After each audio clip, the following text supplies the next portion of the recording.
Medec Nepal. Welcome to the Medec Nepal, a complete medical education learning platform.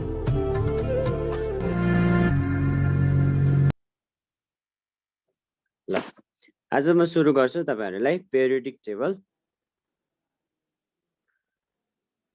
Periodic टेबलमा हामीले हिजो पढेको थियौं, ग्रुपहरुको बारेमा पढेको थियौं। ग्रुपहरुमा मैले तपाईहरुलाई 1 देखि 8 वटा ग्रुपहरु कसरी सम्झिने त्यसको बारेमा भनेको थिए। आज तपाईहरुलाई म तिनै ग्रुपहरुको बारेमा अझै डिटेल जान्छु। र पहिला सुरुमा हेर्नुस्, हामीले हिजो पढेको थियौं ग्रुप फर्स्ट देखि ग्रुप के थियो त ग्रुप VII सम्म मैले तपाईहरुलाई यसको बारेमा भनेको थिएँ। र सबैभन्दा पहिला के छ त भने ग्रुप फर्स्टलाई हामीले के भन्छौं त मोडर्न पेरियोडिक टेबलमा अल्काली ग्रुप भनेर भनिन्छ। ल हेर्नुस् है, ग्रुप सबैभन्दा पहिला ग्रुप फर्स्टलाई हामी के भन्छौं त अल्काली ग्रुप भनेर भन्छौं। र अर्को छ ग्रुप सेकेन्डलाई, यिनीहरु भनेको के हो त्यो पनि म भन्छु। ग्रुप सेकेन्डलाई भन्छौं हामी के त अल्कालाइन अर्थ मेटल भनेर भन्छौं। ल हेर्नुस्, अल्कालाइन अर्थ मेटल भनेर भन्छौं। र सबैभन्दा पहिला बुझ्नुपर्ने के छ त भने अल्काली ग्रुप, अल्काली नाम किन रह्यो त भने यिनीहरु के हुन्छन् त भने यिनीहरुले के गर्छ त ग्रुप फर्स्ट ए को एलिमेन्टले के गर्छ त अल्काली फर्म गर्छ। अल्काली भनेको थाहा छ, त्यस्तो बेस हो जसलाई हामी के गर्छौं त वाटरमा मिक्स गरायौं भने यस्तो बेसहरुलाई, जुन वाटर सोलुबल बेसहरुलाई हामी भन्छौं अल्काली भनेर।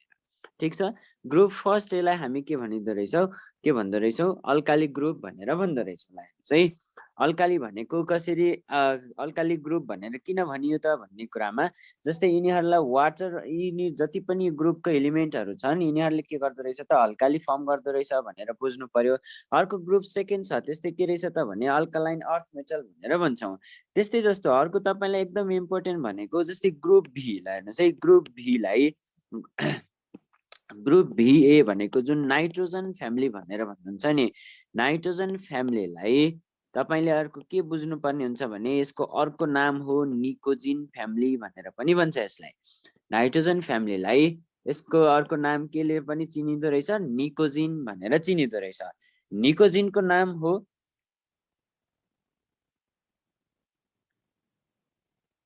एकैछिन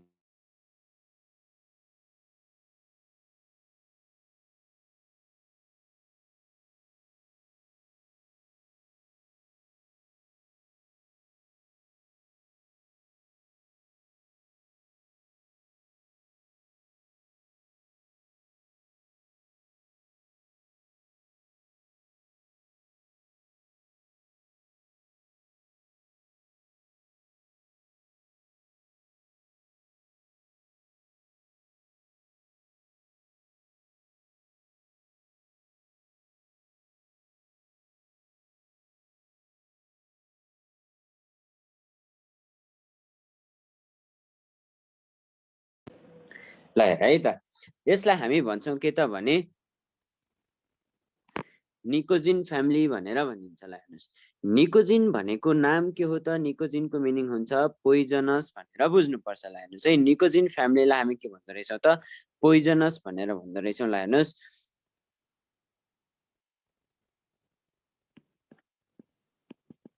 पोइजनस फ्यामिली। जस्तै तपाईले नाइट्रोजिनस कम्पाउन्डहरु सुन्नु भएको छ नि, युरिया भनेर सुन्नुहुन्छ, साइनाइड भनेर सुन्नुहुन्छ। जस्तै साइनाइड खायो भने बित्तिकै मर्छ भनेर भनिन्छ नि, सबै के को कारणले गर्दाखेरि रहेछ त यिनीहरु सबै कम्पाउन्डहरु के हो त पोइजनस हो। अर्थात नाइट्रोजन फ्यामिलीहरु के रहेछ त भने सबै पोइजनस हुँदो रहेछ भनेर हामी के गर्नु सम्झिनु पर्यो। र मेन कुरा के छ त भने जस्तै नाइट्रोजन फस्फोरस आर्सेनिकहरु यिनीहरु सबै के भन्छ पोइजनस हुन्। अर्को कुरा, आर्सेनिक भनेर जुन तराईतिरको कोही हुनुहुन्छ भने आर्सेनिक जुन त्यो तराईतिरको ट्युबवेलको पानीमा पाउँछ, त्यो त्यसमा के हुन्छ त भने खुल्ला यतिकै त्यो ट्युबवेलको पानी खानु हुँदैन भनेर भनिन्छ। त्यसमा पनि के पाउँछ त आर्सेनिक पाउँछ। र आर्सेनिक सबैभन्दा बढी पाउने जिल्ला भनेर कसैले सोधिहाल्यो भने तपाईले नवलपरासी भनेर भन्न सक्नुहुन्छ। र दोस्रो आर्सेनिक बढी पाउने भनेको जिल्ला भनेको सिराहा भनेर भन्छ है। यति कुरा जानिराख्नुस्, यो खासै त्यति छैन। अर्को छ VA जसलाई हामी के भन्छौं त भने अक्सिजन फ्यामिली भनेर भन्छौं। ग्रुप VA लाई हामी भन्छौं के त अक्सिजन फ्यामिली। अक्सिजन फ्यामिलीको अर्को नाम हो के त चाल्कोजिन भनेर पनि भनिन्छ। हेर्नुस् है, अक्सिजन फ्यामिलीको अर्को नाम के रहेछ त चाल्कोजिन फ्यामिली भनेर भनिँदो रहेछ। चाल्कोजिन भनेको के हो त भने ओर फर्मिङ फ्यामिली भनेर पनि भन्छ यसलाई। हेर्नुस् है, ओर फर्मिङ फ्यामिली भनेर भन्छ। यो ओर फर्मिङ भनेको के त भने जस्तै तपाईहरुले जति पनि ओरहरु पाउनुहुन्छ धेरै जसो म्याक्सिमम एबन्डेन्स के हुन्छ त भने अक्साइड फर्ममा हुन्छ। अथवा यदि यो कुनै अर्को कार्बोनेट फर्ममा रहेछ अथवा अरु कुनै फर्ममा रहेछ भने यसलाई हामी के गर्छौं त भने जुन मेटलर्जी प्रोसेसमा हामी लान्छौं त्यतिबेला लाने बेलासम्म के हुन्छ त भने अक्साइड फर्ममै चेन्ज गरेर लगेको हुन्छौं। जस्तै कार्बोनेट युज गरियो, कार्बोनेट फर्ममै युज गर्नु भएको छ भने पनि यसलाई केमा चेन्ज गर्नु पर्दो रहेछ त अक्साइड फर्ममा हामी के गर्छौं त चेन्ज गर्छौं। र जति पनि जुन ओरमा तपाईले हेर्नुभयो भने म्याक्सिमम एबन्डेन्सी कसको छ त अक्साइडहरुको छ। त्यही भएर अक्सिजन फ्यामिलीलाई हामी के पनि भन्छौं त चाल्कोजिन फ्यामिली भनेर भन्छौं। र अर्को ग्रुप VIIA यसलाई भन्छौं हामी के त हेलोजिन फ्यामिली भनेर भन्छौं। हेलोजन फ्यामिली भनेर भन्छौँ। हेर्नुस् है, हेलोजन फ्यामिली अर्थात् यसलाई हामी के भन्छौं त सल्ट फर्मिङ फ्यामिली भनेर पनि भन्ने गर्छौं। ठीक छ, यतिसम्म त जुन पढ्दै आएको कुरा हो, सानैदेखि पढिरहेको कुरा हो। र अर्को कुरा के छ त भने तपाईहरुले यसमा बुझ्नु पर्ने जुन ग्रुप VIIA यसलाई हामी भन्छौं के त भने ग्रुप VIIA लाई हामी भन्छौं के त इनर्ट ग्यास भनेर पनि भन्छौं। हो, इनर्ट ग्यास अथवा नोबल ग्यास भनेर बुझ्नुस् अझ बेस्ट। नोबल ग्यास अथवा यसलाई हामी के भन्छौं त इनर्ट ग्यास भनेर पनि भन्छौं। ल हेर्नुस्, इनर्ट बिहेभियर देखाउने भएको हुनाले यिनीहरुलाई हामी के भन्छौं त नोबल ग्यास ग्रुप अथवा इनर्ट ग्यास ग्रुप अथवा जेरो ग्रुप भनेर पनि हामीले के गर्छौं त यसलाई सम्झिन्छौं। ल हेर्नुस् है, जेरो ग्रुप भनेर पनि के गर्छौं त सम्झिन्छौं। यति कुरा हो तपाईले के गर्नु परेको त बुझ्नु परेको कुरा। ठीक छ, यहाँसम्मको सबैले बुझ्नु भएको छ?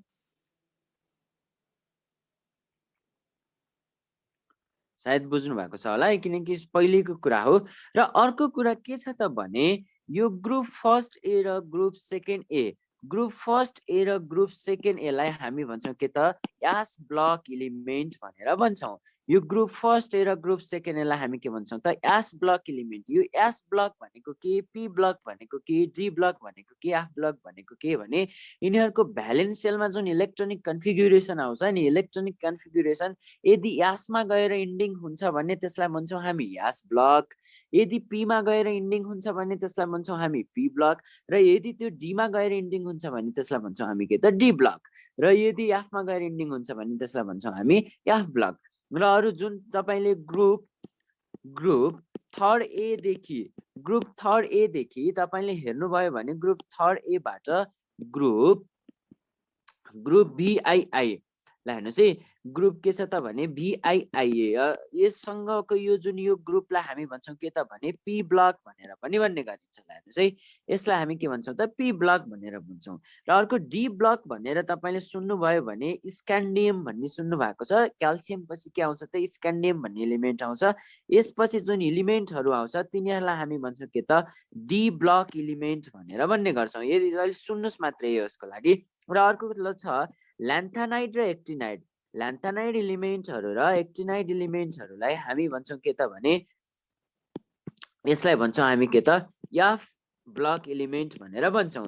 यो त थियो सिम्पल कुराहरु, तपाईले जान्नुपर्ने कुराहरु, यसमा खासै केही पनि छैन, यो पढिआएको कुरा हो। र अर्को कुरा के छ त भने कहिलेकाहीँ तपाईहरुलाई एकपटक धरानमा एउटा के क्वेशन सोधेको थियो भने ल्यान्थानाइड ग्रुपहरुमा जुन जस्तै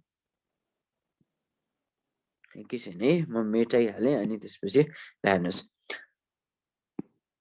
ल्यान्थानाइड ग्रुपलाई हेर्नुस् है, ल्यान्थानाइड ग्रुपबाट एउटा क्वेशन सोधेको थियो। ल्यान्थानाइड ग्रुपबाट एउटा क्वेशन सोधेको रहेछ। के क्वेशन थियो त भने ल्यान्थानाइड कन्ट्र्याक्सन भनेको के हो भनेर क्वेशन सोधेको थियो। ल्यान्थानाइड कन्ट्र्याक्सन भनेको के थियो त भने यसमा तपाईले बुझ्न सक्नुहुन्छ। अहिलेलाई जस्ट यति लेख्नुस्, ल्यान्थानाइड कन्ट्र्याक्सन भन्ने इफेक्टिभ न्युक्लियर चार्जको कारणले हुँदो रहेछ भनेर बुझ्नुस्। Is due to effective nuclear charge भनेर लेख्नुस्। अहिलेलाई इफेक्टिभ न्युक्लियर चार्ज ल हेर्नुस् है। ल्यान्थानाइड ग्रुपमा ल्यान्थानाइड कन्ट्राक्सन भन्ने एउटा इफेक्ट पाउँछ। अहिले म लास्टमा तपाईँहरूलाई भन्छु जुन इनट पियर इफेक्ट भन्ने कुरा मैले तपाईँहरूलाई भन्दाखेरि यो ल्यान्थानाइड कन्ट्राक्सनको पनि मैले कुरा गर्नेछु। अहिलेलाई चाहिँ जस्ट यति कुरा गर्नुहोस्, ल्यान्थानाइड ग्रुपमा एउटा ल्यान्थानाइड कन्ट्राक्सन भन्ने इफेक्ट आउँछ। त्यो इफेक्ट के को कारणले गर्दाखेरि हुने रहेछ? It is due to the effective nuclear charge. It is due to the effective nuclear charge भनेर सम्झिनुहोस् है। यसको लागि अहिले यति मात्र सम्झे पुग्छ। अब म तपाईँहरूलाई डाइरेक्ट केमा इन्टर गर्छु त भने पेरियोडिक प्रोपर्टी भन्ने कुरा पढाउँछु। ल हेर्नुहोस्, पेरियोडिक प्रोपर्टिज अब बल्ल इम्पोर्टेन्ट छ। अब यहाँसम्म जसले बुझ्नु भएको थियो ठिक छ, जो नबुझेको हुनुहुन्छ यहाँबाट राम्रोसँग ध्यान दिन थाल्नुहोस्। अब के हुन्छ त भने बल्ल इम्पोर्टेन्ट एक्जाममा सोधिने क्वेसनहरू यहीँबाट स्टार्ट हुन थाल्छन्। ल हेर्नुहोस् है त, पेरियोडिक प्रोपर्टी भनेको के भन्ने कुरा पहिला बुझ्नु पर्यो।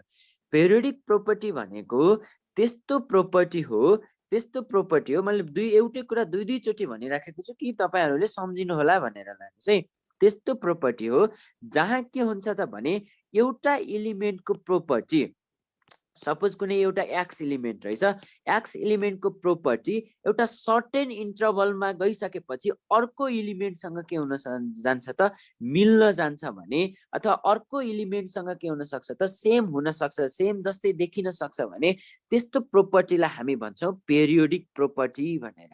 फेरि एकपटक भन्छु, पेरियोडिक प्रोपर्टी भनेको के रहेछ त भने एउटा एलिमेन्टको प्रोपर्टी पेरियोडिक टेबलमा सर्टेन इन्टरभलमा गइसकेपछि अर्को एलिमेन्टसँग के हुन जान्छ त मिल्न जान्छ अथवा सेम देखिन थाल्छ भने त्यस्तो प्रोपर्टीलाई हामी भन्छौँ के त पेरियोडिक प्रोपर्टी भनेर। यहाँसम्म यति कुरा थियो बुझ्नु कुरा, यति कुरा बुझ्नुहोस्। र अब म फर्स्टमा पेरियोडिक प्रोपर्टी भित्र हामी के पढ्छौँ त भने फर्स्टमा हामी पढ्छौँ एउटा एटोमिक रेडियस भन्ने कुरा पढ्छौँ। ल हेर्नुहोस् है, फर्स्टमा पढ्छौँ के त एटोमिक रेडियस भन्ने पढ्छौँ। यतिसम्म बुझ्नु पर्यो। र अब म तपाईँहरूलाई एटोमिक रेडियस सुरु गर्छु। यो मेटाएँ मैले।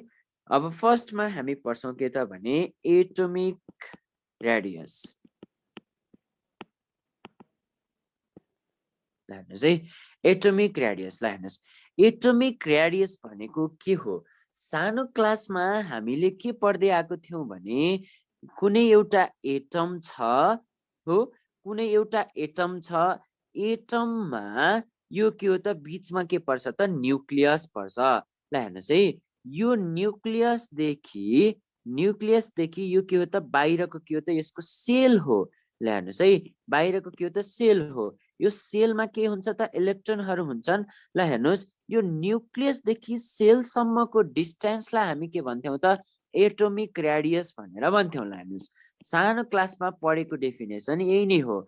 कुनै पनि एटमको न्युक्लियसदेखि भ्यालेन्स सेलसम्मको जुन डिस्टेन्स देखिन्छ, सेलसम्मको जुन डिस्टेन्स हामी पाउँछौँ त्यसलाई हामी भन्छौँ के त एटोमिक रेडियस भनेर सानो क्लासमा पढेको डेफिनेसन। तर जब ड्युअल नेचर अफ लाइट भनेर पढे जस्तै डी ब्रोग्ली वेभलेन्थ भन्ने पढ्नु भयो नि, डी ब्रोग्ली वेभलेन्थमा के भनेको छ त भने इलेक्ट्रोन के हो त वेभ हो भनेर भनेको छ। ल हेर्नुहोस् है, इलेक्ट्रोन के रहेछ त वेभ हो भनेर भनेको रहेछ। त्यसपछि यहाँ के आयो त भने एटोमिक रेडियसलाई डिफाइन गर्ने तरिका के भयो त फरक हुन थाल्यो। हेर्नुहोस्, पहिलो कुरा के रहेछ त भने सानो क्लासमा पढेको डेफिनेसनबाट सुरु गर्ने हो कि कुनै पनि न्युक्लियसको सेन्टरदेखि सेलसम्मको डिस्टेन्सलाई हामी भन्छौँ एटोमिक रेडियस भनेर। यो पढेको थियौँ हामी सानो क्लासमा। र डी ब्रोग्ली भन्ने मान्छेले के भन्यो त भने इलेक्ट्रोन वेभ हो भनेर पनि भनिदियो। अब त्यो भनिसकेपछि साइन्टिस्टहरूले के गर्न थाले भने एटोमिक रेडियसलाई फरक फरक तरिकाले डिफाइन गर्न थाले। र पहिलो डिफिनेसन कसरी दिए त भने हैन, एटमलाई के गर्न खोजिन्छ त भने बोन्डेड फर्ममा के गरे त डिफाइन गर्न थाले। है, बोन्डेड फर्ममा के गर्न थाले त डिफाइन गर्न थाले। र पहिलो फर्म के छ त भने कोभ्यालेन्ट रेडियस भनेर भनेको छ। ल हेर्नुहोस् त, एटोमिक रेडियसलाई पहिलो फर्ममा केमा डिफाइन गरेको रहेछ कोभ्यालेन्ट रेडियस भनेर डिफाइन गरेको रहेछ। अर्को फर्म के छ त भने भेन्डर वाल रेडियस भन्ने छ। हेर्नुहोस्, भेन्डर वाल रेडियस भन्नेमा के गर्न थालेको छन् त यिनीहरूले डिफाइन गर्न थाले। र अर्को के पनि छ त भने यो हो तपाईँको covalent radius, vendor Waal radius. त्यसपछि हामी अर्को रेडियसको चर्चा गर्छौँ, त्यो हो मेटालिक रेडियस। हेर्नुहोस् है, अर्को के हो त मेटालिक रेडियस भनेर भन्छ। यो सँगसँगै पछि मेटालिक रेडियसमा हामी अर्को के कुरा पनि पढ्छौँ भने आयोनिक रेडियस भनेर पढ्छौँ। ल हेर्नुहोस्, पेरियोडिक टेबल मैले तपाईहरुलाई डिटेलमा पढाउँछु, किनभने इनअर्गानिक पढ्नको लागि पेरियोडिक टेबलको कन्सेप्ट बुझ्न एकदमै जरुरी छ।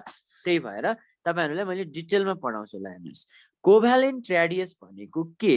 सबैभन्दा पहिला कोभ्यालेन्टको मिनिङ बुझौँ। कोभ्यालेन्ट रेडियस बुझ्नुभन्दा अगाडि कोभ्यालेन्ट भनेको कसरी बन्छ तथा कोभ्यालेन्ट बोन्ड भन्ने त सुन्नु भएको होला नि। कोभ्यालेन्ट बोन्ड भनेको इलेक्ट्रोनहरू के भएर बन्छन् त सियर भएर बन्छन् भनेर सानो क्लासदेखि पढ्दै आएको कुरा हो। यो पनि कोभ्यालेन्ट बोन्डहरू कसरी बन्दो रहेछ, इलेक्ट्रोनहरू सियर भएर बन्दो रहेछ भनेर थाहा पाइयो। ल हेर्नुहोस्, अब यो कोभ्यालेन्ट रेडियसलाई कसरी डिफाइन गरे त साइन्टिस्टहरूले? कोभ्यालेन्ट भनेको के त भन्दाखेरि दुईटा एटम बीच के हुनु पर्यो त, दुईटा एटम बीचको इलेक्ट्रोनहरू सियर हुनु पर्यो। सियर भनेको के, दुईटैको के हुनु पर्यो त कमन हुनु पर्यो नि। हामीले सेट पढ्थ्यौं नि म्याथमा, सेटमा ए इन्टरसेक्सन बी भनेर पढिन्थ्यो नि, दुईटैको कमन भयो भने जस्तै। त्यस्तै जस्तो मैले के गरे त यहाँ दुईवटा मैले के गराएको छु त एटम तपाईलाई देखाएको छु। ल हेर्नुहोस्, अब यो एटमको के हो त यो न्युक्लियस हो, यो पनि के हो त एटमको न्युक्लियस हो। ल हेर्नुहोस् त यो एटमदेखि मैले के गरे त यो एटमसम्मको न्युक्लियससँग के गरे त एउटा लाइन मैले के गरे त ड्र गरे। ल हेर्नुहोस् है, यसलाई भन्छौँ हामी, यो लाइनलाई भन्छौँ के त बोन्ड लेन्थ भनेर भन्छौँ। ल हेर्नुहोस्, यो लाइनलाई हामी के भन्छौँ त बोन्ड लेन्थ भनेर भन्छौँ। ल हेर्नुहोस्, अब साइन्टिस्टहरूले यसलाई कसरी डिफाइन गरे भने कोभ्यालेन्ट रेडियस भनेको के रहेछ त बोन्ड लेन्थ डिभाइड बाई 2 रहेछ भनेर भने। ल हेर्नुहोस् त बोन्ड लेन्थ डिभाइड बाई 2 रहेछ भनेर कोभ्यालेन्ट रेडियसलाई यिनीहरूले के गरे त डिफाइन गरे। यहाँसम्म बुझिन्छ? बुझिन्छ भने यस लेख्दिनुस्, बुझिदैन भने सोध्न सक्नुहुन्छ कोभ्यालेन्ट रेडियसको कुरा है। ल हेर्नुहोस्, अब हेर्नुहोस्, कोभ्यालेन्ट रेडियसलाई डिफाइन गरिसकेपछि साइन्टिस्टहरूले फेरि अब के गरे त अर्को रेडियस छ भेन्डरवाल रेडियस भन्ने कुरा आउँछ। भेन्डरवाल रेडियसलाई कसरी डिफाइन गरेको छन् त त्यो कुरा भन्छु। ल हेर्नुहोस्,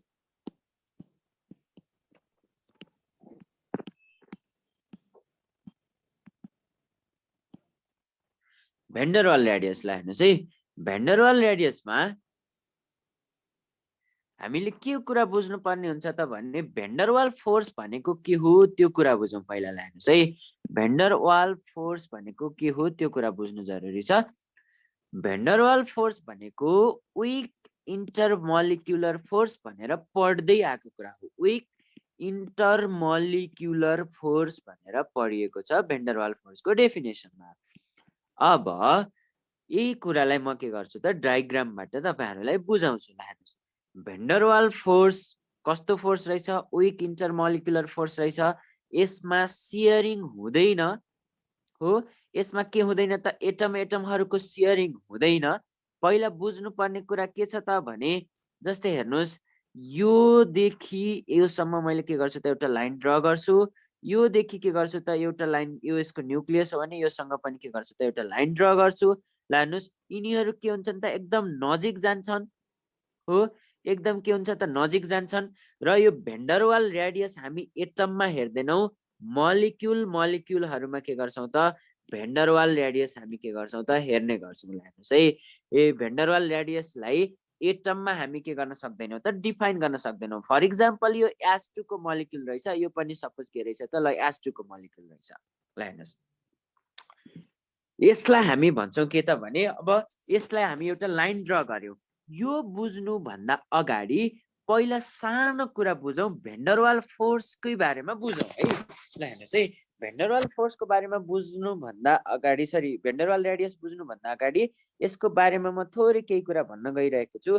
यो के हो त एटम हो, यो पनि के हो त एटम हो। ल हेर्नुहोस् त एटमको बीचमा न्युक्लियस हुन्छ, सेलहरुमा के हुन्छन् त इलेक्ट्रोनहरु इभनली डिस्ट्रिब्युटेड हुन्छन्। ल हेर्नुहोस्, इभनली डिस्ट्रिब्युटेड हुन्छन् यसमा पनि। ल हेर्नुहोस् है, भेन्डरवाल फोर्स मजाले बुझिन्छ, थोरै ध्यान दियो भने मात्रै। अब हेर्नुहोस् त यहाँदेखि यहाँसम्मको डिस्टेन्सलाई मैले भनेको थिएँ अघि एटोमिक रेडियस भनेर भनेको थिएँ। हामीलाई बुझ्नु छ अहिले के त फोर्सको बारेमा। यो बुझ्नु फोर्सको बारेमा बुझ्नुभन्दा अगाडि पहिला यो कुराहरू बुझौँ कि जब यो एटम के हुन्छन् नि कोलाइड हुन थाल्छन् अर्थात् ठोक्किन थाल्छन्, ठोक्किसकेपछि यसको साइज के हुँदो रहेछ त एकैछिनको लागि डिफर्म हुँदो रहेछ अथवा बिग्रिँदो रहेछ भनेर बुझ्नु पर्यो लाग्नुहोस् है। जब एटमहरू ठोक्किए, एटमहरू ठोक्किसकेपछि यिनीहरूको साइज के हुने रहेछ त डिफर्म हुँदो रहेछ अर्थात् पहिलेको जस्तो हुँदैन, यो एकैछिनको लागि मात्र हो। र यो कुरा मैले भनेको होइन, यो कुरा एकजना साइन्टिस्टले भनेको थियो, एफआरआइडिजेड फ्रिज हो। फ्रिज लन्डन भन्ने मान्छेले भनेको थियो यो कुरालाई चाहिँ, फ्रिज लन्डन भन्ने मान्छेले यो कुरा भनेको थियो।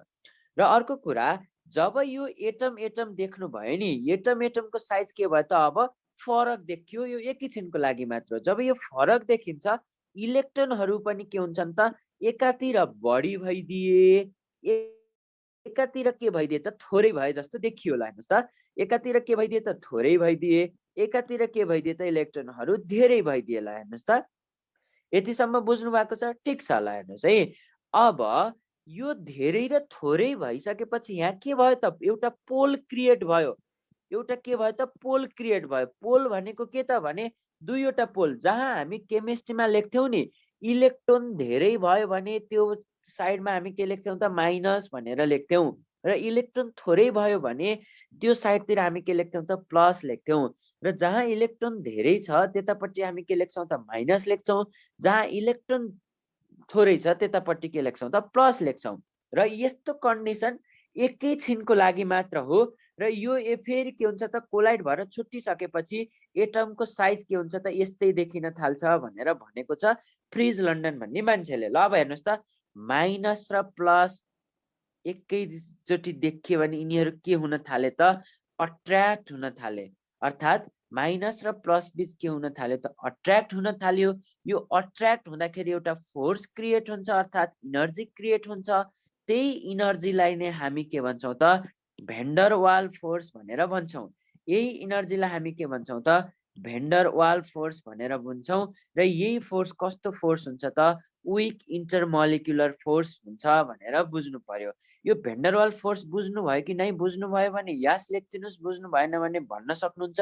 म फेरि एकचोटि भनिदिन्छु र यतापट्टि के जान्छु त म यो भेन्डर वाल रेडियस बुझाउँछु। एकचोटि अझ भन्नु। ल हेर्नुहोस् है त,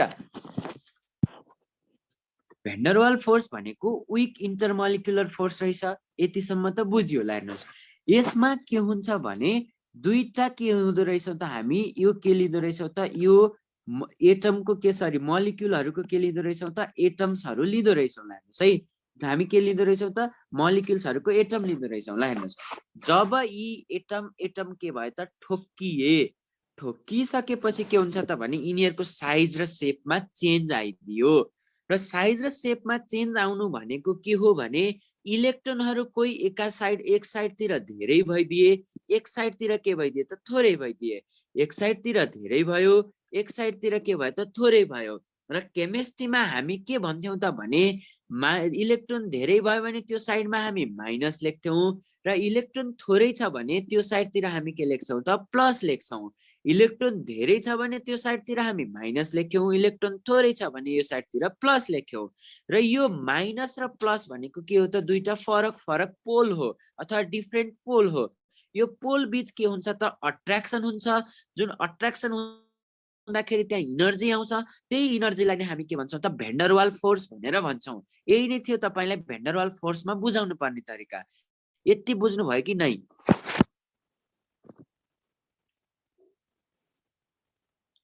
बुझ्नुभयो? ल हेर्नुहोस् है त, ठिक छ। यति बुझिसकेपछि म तपाईँहरूलाई अगाडि के गर्छु त यतापट्टि तपाईँहरूलाई म बुझाउन कोसिस गर्छु। ल हेर्नुहोस् है,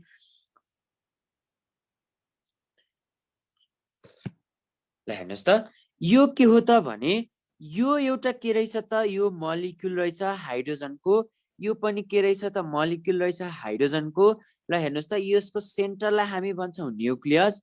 यो न्युक्लियसदेखि यो न्युक्लियससम्म मैले के लाइन ड्र गरेँ, सपोज यो एउटा ए हो, यो के हो त ए होला। हेर्नुहोस् है, डिए डिए भनेर ल मैले एउटा के गरेँ त, यो सम्मको डिस्टेन्सलाई मैले डिए भने, यो सम्मको डिस्टेन्सलाई पनि के भने त डिबी भनेर भने। ल हेर्नुहोस्, यहाँदेखि यहाँसम्मको डिस्टेन्स डिबी, यहाँदेखि यहाँसम्मको डिस्टेन्स के रहेछ त डिए रहेछ। ल हेर्नुहोस्, यिनीहरू टच हुन्छन् तर ओभरल्याप हुँदैनन् भनेर बुझ्नु पर्यो। ल हेर्नुहोस् त, र साइन्टिस्टहरूले भेन्डरवाल रेडियसको डेफिनेसन कसरी दिएको छन् त भने, भेन्डरवाल रेडियस भनेको यस्तो फर्मुलाबाट आउँछ भनेर भने, डिए इन्टु के रहेछ त डिबीलाई मल्टिप्लाई गरेर डिभाइड बाई 2 गर्यौं भने भेन्डरवाल रेडियस आउँछ मलिक्युलमा भनेर भनेका छन्। ठिक छ, यहाँ हेर्नुहोस् है, फेरि यो मलिक्युलहरू ओभरल्याप हुँदैनन्, टाँसिएर बस्छन्। ल हेर्नुहोस् त, यो न्युक्लियसदेखि यहाँसम्मको डिस्टेन्सलाई हामी भन्छौँ डिए, र यो न्युक्लियसदेखि यहाँसम्मको डिस्टेन्सलाई भन्छौँ डिबी, र साइन्टिस्टहरूले भेन्डरवाल रेडियसलाई कसरी डिफाइन गरेको रहेछन्, डिए इन्टु डिबी बाई 2 गरेर डिफाइन गरेको रहेछन् भेन्डरवाल रेडियसलाई। हेर्नुहोस् है, यही नै थियो भेन्डरवाल रेडियस कसरी पत्ता लगाउने भन्ने कुरा तपाईले बुझ्नु जरुरी। अब यतिसम्म बुझ्नु भयो कि नै त्यति भनिदिनुस्, त्यसपछि बल्ल अगाडि बढ्छु म।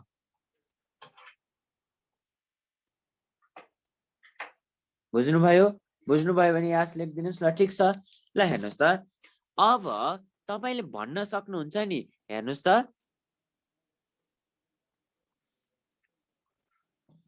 ल हेर्नुहोस् त, सपोज तपाईले कसैले सोध्यो, ल हेर्नुहोस्, भेन्डरवाल रेडियस ठुलो कि कोभ्यालेन्ट रेडियस ठुलो भनेर क्वेसन सोधिदिन्छ कि एक्जाममा। भेन्डरवाल रेडियस ठुलो कि कोभ्यालेन्ट रेडियस ठुलो, तपाई आफै भन्न सक्नुहुन्छ भेन्डरवाल रेडियस ठुलो नि कोभ्यालेन्ट रेडियस भन्दा। सपोज फर इक्जाम्पल हेर्नुहोस् न, भेन्डरवाल रेडियस के गरिन्छ त भन्दाखेरि मल्टिप्लाई गरेर डिभाइड बाई 2 गरिन्छ, त्यही भएर यसको भ्यालु जहिले पनि के आउँछ त बढी आउँछ। रेडियसमा हेर्नुभयो भने, रेडियसको अर्डरमा हेर्नुभयो भने भेन्डरवाल रेडियस कोभ्यालेन्ट रेडियस भन्दा ठुलो हुँदो रहेछ। यति कुरा बुझ्नु पर्यो है पहिलो कुरा, यहाँसम्म पनि बुझिन्छ होला। र अब म तपाईहरुलाई मेटालिक रेडियस भन्ने कुरा पढाउँछु। यो रेडियसको साइज हो, भेन्डरवाल रेडियस जहिले पनि कोभ्यालेन्ट रेडियस भन्दा ठुलो हुँदो रहेछ, किनभने कोभ्यालेन्ट रेडियस त के हो, ओभरल्याप भएर बन्ने हो नि त, ओभरल्याप भएर बन्ने हो। दुईटै एटम बीच के हुन्छ त ओभरल्याप हुन्छ, ओभरल्याप हुँदाखेरि के हुन्छ त अलरेडी साइज के भएको हुन्छ त खुम्चेको हुन्छ भनेर बुझ्नु पर्यो। र अब म तपाईहरुलाई के स्टार्ट गराउँछु भने मेटालिक रेडियस भन्ने स्टार्ट गराउँछु। ल हेर्नुस् है,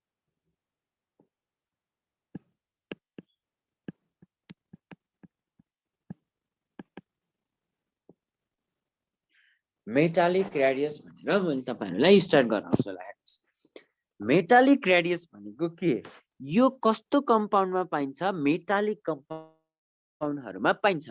र मेटालिक रेडियसहरुलाई साइन्टिस्टहरुले कसरी डिफाइन गरेको छन् भने, मेटलमा त के हुन्छ, क्रिस्टल ल्याटिस भन्ने हुन्छ नि, सुन्नु भएको होला, ल्याटिस स्ट्रक्चर। हेर्नुस् त, यो एटम भए, यो पनि के भयो त एटम भए। ल हेर्नुस् है, यो बीचको खाली ठाउँ छ भने अथवा बीचको पोजिसनलाई हामी भन्छौँ इन्टरस्टिशियल पोजिसन भनेर भन्छौँ। कहीँ कतै सुन्नु भएको होला, इन्टरस्टिशियल पोजिसन भनेर भन्छौँ। मेटलहरुमा एटमहरु बीच जहाँ खाली ठाउँ रहन्छ, यो जुन मैले रातो रातो गरेर जुन खाली ठाउँ बनाए, यो खाली ठाउँलाई हामी के भन्छौँ त इन्टरस्टिशियल पोजिसन भन्छौँ। ल हेर्नुस्, यो पनि के हो त एटमै हो, यो पनि एटमै हो, यो पनि एटमै हो, यो पनि एटमै हो। इलेक्ट्रोनहरु जताततै फैलिएका छन्। ल हेर्नुस्, इलेक्ट्रोनहरु जताततै फैलिएका छन्।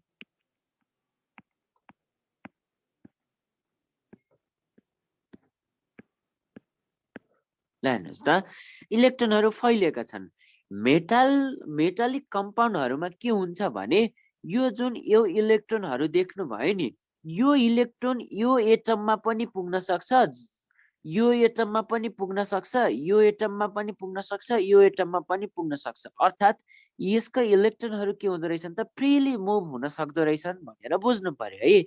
यो इलेक्ट्रोन के हुँदो रहेछ त जताततै के हुन सक्छ त पुग्न सक्छ। र यसलाई डिफाइन गर्दाखेरि साइन्टिस्टहरुले कसरी डिफाइन गरेका छन् भने, मेटालिक रेडियस भनेको ल हेर्नुस् त, मेटालिक रेडियस भनेको सपोज यो मेटल हो, यो के हो त मेटल हो भने के गरेको छन् त भने, सपोज यहाँसम्मको डिस्टेन्स भनेर लिए अथवा यहाँसम्मको डिस्टेन्स भनेर लिए, मेटालिक रेडियसलाई डिफाइन गर्दाखेरि साइन्टिस्टहरूले के गरेको छन् त भने जस्तै हेर्नुस् त dm हो अर्को के छ त dm/2 भनेर गरेको छन् दुईटा मेटल बीचको के छ त न्यूक्लियस बीचको डिस्टेन्सलाई हेर्नुस् है राम्रोसँग बुझ्नु पर्यो पहिला यहाँसम्मदेखिको यहाँसम्मको डिस्टेन्सलाई मैले dm माने यहाँसम्मदेखिको यहाँसम्मको डिस्टेन्सलाई मैले के माने त dm माने तर यो dm डिभाइडेड बाइ 2 गर्दाखेरि के आउँदो रहेछ त मेटालिक रेडियसको भ्यालु अब क्वेसन के आउन सक्छ भने भेन्डरवाल रेडियस मेटालिक रेडियस र कोभ्यालेन्ट रेडियसमा कुन ठुलो भनेर क्वेसन सोधिदिन्छ होला हेर्नुस् है एक्जाममा तपाईलाई जान्नु पर्ने भनेको यति मात्र हो तपाईलाई बुझ्नु पर्ने कुरालाई हेर्नुस् त भेन्डरवाल रेडियस सबैभन्दा ठुलो हुन्छ त्यसपछि मेटालिक रेडियस हुन्छ अर्को त्यसपछि के हुन्छ त कोभ्यालेन्ट रेडियस हुन्छ भनेर बुझ्नुस् ल हेर्नुस् त यो पनि भेन्डरवाल रेडियस जस्तै जस्तै त देखिन्छ तर यसको ठ्याक्कै भ्यालु भेन्डरवाल रेडियस जस्तो भ्यालु हुँदैन त्यही भएर हामी भेन्डरवाल रेडियसलाई के भन्छौँ त ठुलो भन्छौँ रेडियसको कन्सेप्टमा त्यसपछि भन्छौँ मेटालिक रेडियस भनेर भन्छौँ त्यसपछि हामी के भन्छौँ त कोभ्यालेन्ट रेडियस भनेर भन्छौँ यो हो तपाईले रेडियसको कुरामा बुझ्नु पर्ने कुरा है ठीक छ यहाँसम्म बुझ्नु भयो बुझ्नुभयो भने यस लेखिदिनुस् हैन भने म ल हेर्नुस् ल ठीक छ ल म अगाडि बढेँ ल हेर्नुस् है त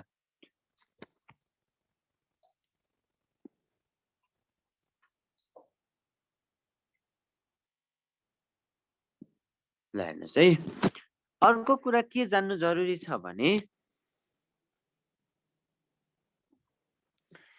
यसमा हामीले के कुरा जान्नु पर्ने हुन्छ त भने फ्याक्टर्स अफेक्टिङ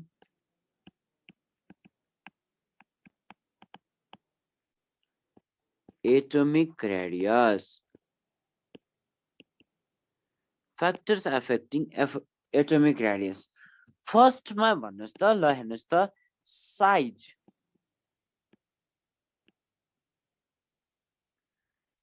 सँग के होला ल हेर्नुस् त जस्तै यो एउटा एटम भयो हो एटमको बीचमा के छ त न्यूक्लियस छ यहाँदेखि सम्मको डिस्टेन्सलाई हामी के भन्छौँ त यो भनेको एटोमिक रेडियस भन्छौँ जस्तै अब हेर्नुस् न अर्को सेल बढाइदिनुस् न सेल बढाइदिनु भयो भने यसको एटमको के भयो साइज बढ्यो कि बढेन एटमको साइज बढ्नु भनेको ल हेर्नुस् त अब यहाँसम्मको डिस्टेन्स पनि बढ्यो कि बढेन यो डिस्टेन्स बढ्नु भनेको के रहेछ त एटोमिक रेडियस बढ्नु रहेछ कि रहेनछ फेरि एकपटक भन्छु यो एटम भयो ल हेर्नुस् जस्तै हेर्नुस् न यहाँ हेर्नुस् त यो सानो एटम छ यो सानो एटमदेखि के छ त भने जस्तै मैले तपाईलाई ल हेर्नुस् है यो एटमदेखि जस्तै एउटा सेल हुनु र दुईवटा सेल हुनुमा त के छ त भने दुईटा सेलसँगको डिस्टेन्स के हुन्छ त ठुलो हुन्छ नि योसँग सेलको डिस्टेन्स के भयो त ठुलो भयो न्यूक्लियसदेखि डिस्टेन्स के हुँदो रहेछ त ठुलो हुँदो रहेछ यहाँ हेर्नुस् है न्यूक्लियसदेखि डिस्टेन्स के भयो त डिस्टेन्स बढ्यो डिस्टेन्स बढ्नु भनेको के रहेछ त भने एटोमिक रेडियस के रहेछ त बढ्नु रहेछ भनेर बुझ्नु पर्यो ल हेर्नुस् एटोमिक रेडियस के रहेछ त बढ्नु रहेछ भनेर बुझ्नु पर्यो है त्यही भएर साइज बढ्नु भनेको के रहेछ एटोमिक रेडियस बढ्नु रहेछ भनेर बुझ्दिनुस् अहिलेलाई चाहिँ दोस्रो कुरामा इफेक्टिभ न्यूक्लियर चार्ज भन्ने कुरा बुझ्नुस् ल हेर्नुस् त इफेक्टिभ न्यूक्लियर चार्ज भनेर बुझ्नुस् ल हेर्नुस् है न्यूक्लियर चार्ज भनेको जस्तै हेर्नुस् त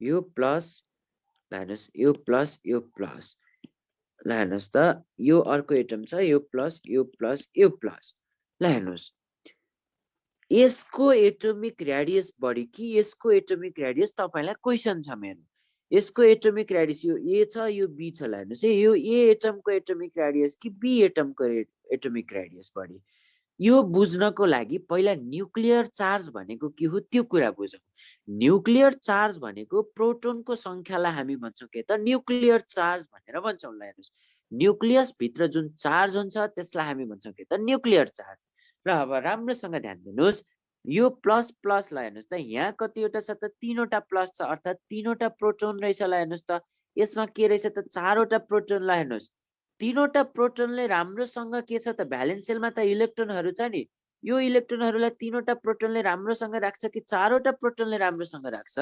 चारवटा प्रोटोनले राम्रोसँग राख्छ। भन्न खोजेको तपाईँलाई बेस्ट एक्जाम्पल के दिन्छु भने तपाईसँग सपोज 1000 रुपिजले राम्रो कपडा किन्नुहुन्छ कि 2000 रुपिजले राम्रो कपडा किन्नुहुन्छ?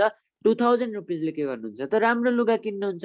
हो त्यस्तै जस्तो यो प्लस चार्ज जति बढ्दै गयो यसले के गर्छ त भने इलेक्ट्रोनहरूलाई के गर्छ त राम्रोसँग के गरेको हुन्छ त बाँधेर राखेको हुन्छ। ल हेर्नुहोस्, राम्रोसँग बाँधेर राख्नु भनेको मिनिङ के हो त भने ल हेर्नुहोस् त यो प्लस प्लस प्लस जुन यो चार्ज छ यसले के गर्यो त इलेक्ट्रोनहरूलाई बाँधेर राख्यो भने यसले साइजलाई पनि के गर्यो, साइजलाई पनि आफूतिर तानेको छ के। यो इलेक्ट्रोन टाढा टाढा थियो, यसलाई तान्दाखेरि साइज के भइदिन्छ त खुम्चिन्छ। अर्थात् अब यो कन्सेप्ट के बुझिँदैन भने न्युक्लियर चार्ज भनेको प्रोटोनको संख्या बढ्यो भने के बढ्दो रहेछ त ल हेर्नुहोस् राम्रोसँग, प्रोटोनको संख्या बढ्यो भने एटोमिक रेडियस के भइदियो त घट्यो। ल हेर्नुहोस् न एटोमिक रेडियस के भइदियो त घट्यो भन्न खोजेको होला। हेर्नुहोस् किन घट्यो त भने जति प्रोटोन भयो त्यति के गर्छ त न्युक्लियससँग के गर्छ त एकदम टाइटली अट्याच हुन्छ, जो एकदम खाजिएर बसेको हुन्छ, एकदम नजिक हुन्छ नि त। नजिक हुनु भनेको के, रेडियस त के हो घट्नु हो भन्न खोजेको होला। हेर्नुहोस् है एटोमिक रेडियस भनेको के रहेछ त भने घट्नु रहेछ भनेर बुझ्नु पर्यो। ल हेर्नुहोस् है एटोमिक रेडियस के रहेछ त घट्नु रहेछ भनेर बुझ्नु पर्यो। अब लास्टमा फेरि एकपटक यति हेर्नुहोस्, इफेक्टिभ न्युक्लियर चार्ज भनेको प्रोटोनको संख्या बढ्नु रहेछ। प्रोटोनको संख्या बढ्नु भनेको के रहेछ त एटोमिक रेडियस के गर्नु रहेछ त घट्नु रहेछ भनेर बुझ्नु पर्यो। यति दुईटा कुरा अहिलेलाई बुझिराख्नुहोस्। ठिक छ, यहाँसम्म बुझिन्छ? बुझिन्छ भने यस लेखिहाल्नु। ल हेर्नुहोस् अब अर्को कुरा पढौँला। हेर्नुहोस् त यसलाई मैले मेटाएँ। अब हामी के पढ्छौँ त भने फ्याक्टर्स एफेक्टिङ मै पढ्छौँ। ल हेर्नुहोस् त अर्को तेस्रो कुरा एलोङ अ ग्रुप के होला, एलोङ अ ग्रुप के होला यो कुरा भनिराख। अझ ग्रुप भन्दा पिरियड नै सम्झाउँछु तपाईलाई। पहिला पढ्नुहोस् त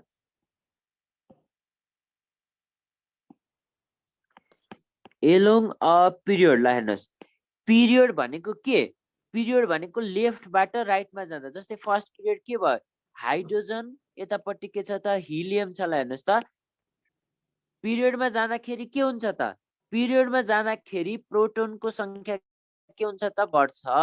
प्रोटोनको संख्या के हुन्छ त बढ्छ। प्रोटोन बढ्नु भनेको के हो, न्युक्लियर चार्ज बढ्नु हो कि हैन?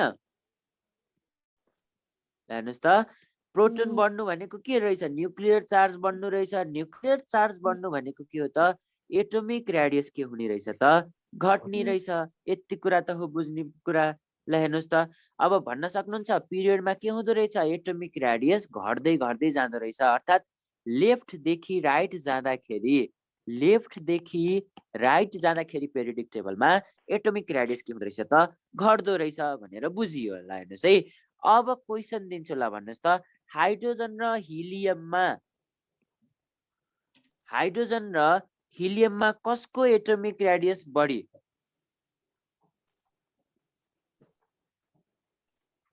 लेख्नुहोस् न, च्याटमा लेखिदिनुहोस् न कसको एटोमिक रेडियस बढी होला? हाइड्रोजन। ल हेर्नुहोस् एकजनाले हाइड्रोजन भनेर भन्नुभयो। ल हेर्नुहोस् त जसले हाइड्रोजन भनेर भन्नुभयो नि ठिक चाहिँ ठिकै भन्नुभएको अहिलेसम्म पढाएको कन्सेप्ट अनुसार। तर तपाईले त्यहाँ के कुरा भुल्नुभयो भने ल हेर्नुहोस् एउटा उ छ नि एक्सपेक्टेसन भर्सेस रियालिटी भनेर सुन्नु भएको होला फेसबुकतिर। एक्सपेक्टेसन हामीले के गरेको हुन्छौँ त ल हेर्नुहोस् त एक्सपेक्टेड अर्डर भनेको के थियो त भने एक्सपेक्टेड अर्डर थियो हाइड्रोजन हुनु पर्थ्यो हिलियम भन्दा बढी।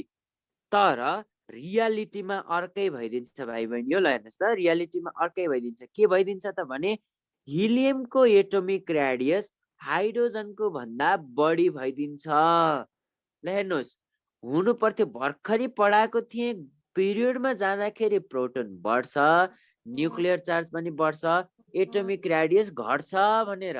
तर यहाँ के भइदियो त भने हिलियमको रेडियस बढी भइदिएको छ हाइड्रोजनको भन्दा।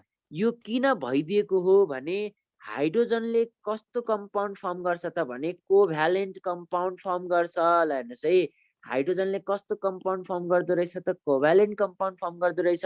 हिलियमले कस्तो कम्पाउन्ड फर्म गर्छ त अथवा यसमा भेन्डरवाल फोर्स प्रेजेन्ट हुन्छ भनेर अघि मैले भनेको थिएँ। हेर्नुहोस् है, भेन्डरवाल फोर्स प्रेजेन्ट हुन्छ हिलियममा। भेन्डरवाल फोर्स जहाँ प्रेजेन्ट हुन्छ त्यहाँ के प्रेजेन्ट हुनु पर्यो, भेन्डरवाल रेडियस पनि के हुनु पर्यो त प्रेजेन्ट हुनु पर्यो। यो भेन्डरवाल रेडियसले के गरिदिन्छ त कोभ्यालेन्ट रेडियसलाई के गरिदिन्छ त डोमिनेट गरिदिन्छ। यसमा हुनु पर्थ्यो न्युक्लियर चार्ज, यो न्युक्लियर चार्जलाई पनि यसले के गरिदियो त डोमिनेट गरिदियो। अर्थात् न्युक्लियर चार्जको इफेक्ट भन्दा, यही लेखिदिनुहोस् नेपालीमा लेखिदिन्छु, न्युक्लियर चार्जको इफेक्ट भन्दा बढी भेन्डरवाल रेडियसको के देखियो त भेन्डरवाल रेडियसको इफेक्ट देखियो भनेर बुझ्न सक्यो। हेर्नुहोस् है, इफेक्ट देखियो। त्यही भएर के भइदियो त भने हिलियमको एटोमिक रेडियस हाइड्रोजनको भन्दा बढी भइदियो। ठिक छ, हिलियमको एटोमिक रेडियस हाइड्रोजनको भन्दा बढी भइदियो। ल हेर्नुहोस्, यो पिरियडको भन्न सक्नुहुन्छ लिथियम, त्यसपछि के छ त beryllium, boron, carbon, nitrogen, oxygen, fluorine हो, नियोन भन्न सक्नुहुन्छ। कसको एटोमिक रेडियस बढी? ल सबैभन्दा अर्डरमा लेखौ न।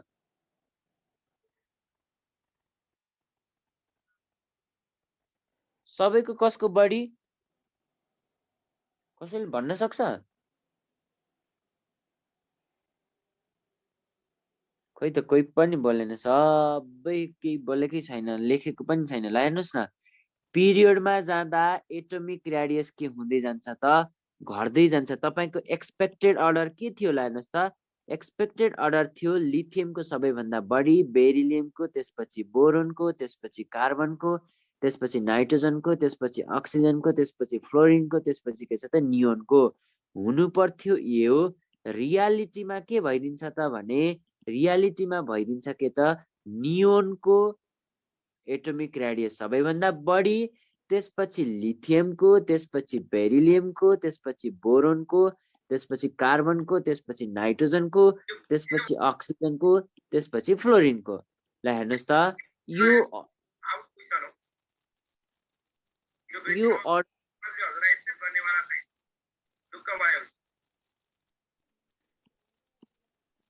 प्लिज म्युट गरिदिनु होला।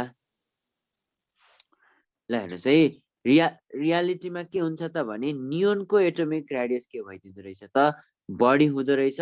यो हो तपाईको एक्चुअल अर्डर। ल हेर्नुहोस् है, इक्जाममा यतिकै क्वेसन सोध्दैन एटोमिक रेडियसबाट। बुझ्नु पर्यो के त भने नोबल ग्यासहरूको एटोमिक रेडियस के हुँदो रहेछ त म्याक्सिमम हुँदो रहेछ। अब तपाईले यहाँ एउटा पोइन्ट पनि लेख्न सक्नुहुन्छ। ल हेर्नुहोस् है, यो के पोइन्ट लेख्न सक्नुहुन्छ भने in periodic table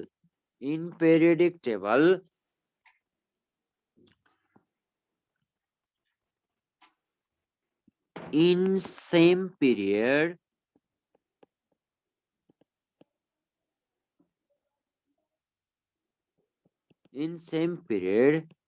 inert gas has highest atomic radius. Oh, atomic radius due to the presence of van der Waal radius भनेर तपाईले भन्न सक्नुहुन्छ। Due to the presence of van der Waal radius, यही त हो भन्न खोजेको। नोबल ग्यासहरूको एटोमिक रेडियस बढी हुँदो रहेछ है पिरियडमा जाँदाखेरि भन्न खोजेको। अब अर्को कुरालाई हेर्नुहोस् त, ग्रुपको कुरा गर्छु। ल हेर्नुहोस् त, ग्रुपमा के हुन्छ त भने हेर्नुहोस् त, ग्रुपमा के हुन्छ त एटोमिक साइज के हुँदै जान्छ भनेको टप टु कहाँदेखि जानु पर्यो, बटम जानु पर्यो हेर्नुहोस् है, top to bottom. For example lithium र सोडियमलाई हेर्नुहोस् न, एउटा इक्जाम्पल लिएर भन्न सकिन्छ। एटोमिक साइज के भयो त, इन्क्रिज भयो होला हेर्नुहोस् है, एटोमिक साइज के भयो त, इन्क्रिज भयो होला हेर्नुहोस्। एटोमिक साइज इन्क्रिज हुनु भनेको के हो त भने सेल संख्या बढेको हो। सेल संख्या बढेको अर्थात् तपाईले के भन्न सक्नुहुन्छ त भने साइज बढ्यो भने एटोमिक रेडियस पनि के हुँदो रहेछ त, बढ्दो रहेछ भनेर भन्न पाइयो। साइज बढ्यो भने एटोमिक रेडियस पनि के हुँदो रहेछ त, बढ्दो रहेछ। अर्थात् ग्रुपमा के हुँदो रहेछ, एटोमिक रेडियस बढ्दो रहेछ, पिरियडमा के हुँदो रहेछ, घट्दो रहेछ। ल हेर्नुहोस् है, अगाडि नै मैले जुन पढाएको कुरा थियो त्यही कुरालाई हामी के गर्छौं त, यसमा के लागू गरेर यो एटोमिक रेडियसको रिलेसन निकाल्छौं। ठीक छ, अब मलाई भन्न सक्नुहुन्छ लिथियम, सोडियम, पोटासियम, रुबिडियम र सेसियममा कसको एटोमिक रेडियस बढी? जो तल छ त्यसैको के हुन्छ त, एटोमिक रेडियस बढी हुन्छ। त्यसपछि रुबिडियम, त्यसपछि पोटासियम, त्यसपछि सोडियम, त्यसपछि के हुन्छ त, लिथियम। यो हुन्छ हाम्रो एक्सपेक्टेसन भर्सेस रियालिटी अर्डर, दुवै के हुन्छ त, सेम हुन्छ यसमा। ठीक छ, अर्डर चाहिँ के हुँदो रहेछ त, यो हुँदो रहेछ। जस्तै अब तपाईले अर्को बेरिलियम फ्यामिलीमा हेर्नुहोस् न, बेरिलियम, म्याग्नेसियम, त्यसपछि के हुन्छ त, क्याल्सियम, स्ट्रोन्टियम, ब्यारियम हो, अर्को के छ त, रेडियम। ल हेर्नुहोस्, यसमा पनि भइदिन्छ के त भने, जस्तै हेर्नुहोस् यो अब हामी जनरली हामी के गर्दैनौँ त भने इक्जाममा तपाईहरुलाई रेडियो एक्टिभ एलिमेन्ट्सहरु हेरिदैन। ल हेर्नुहोस् है, यसमा पनि के भइदिन्छ त, एकैछिन हेर्नुहोस्, ब्यारियमको सबैभन्दा बढी, स्ट्रोन्टियमको, त्यसपछि क्याल्सियमको, त्यसपछि म्याग्नेसियमको, त्यसपछि के रहेछ त, बेरिलियमको। ल हेर्नुहोस् त, यही हो अर्डर तपाईको एटोमिक रेडियस। अब तेस्रो ग्रुपमा जाउँ। ल हेर्नुहोस् त, तेस्रो ग्रुप के छ त भने, तेस्रो ग्रुप छ हेर्नुहोस्, बोरोन फ्यामिली, बाल, गणेश, इन्ठमेल भनेर सम्झिने। ल हेर्नुहोस् है, बाल, गणेश, इन्ठमेल भनेर सम्झिने। अब हेर्नुहोस् त, एक्सेप्सनमा हेर्नुहोस् है, म तपाईहरुलाई देखाउँदैछु। यो ग्रुपमा चाहिँ एटोमिक रेडियसको अर्डर के होला, एटोमिक रेडियसको अर्डर एक्सेप्सन हो है। हेर्नुहोस् है, एटोमिक रेडियसको अर्डर हुन्छ तपाईको एक्सपेक्टेसन म लेख्छु। ल हेर्नुहोस्, यो हुनु पर्थ्यो नि सर, एक किसिम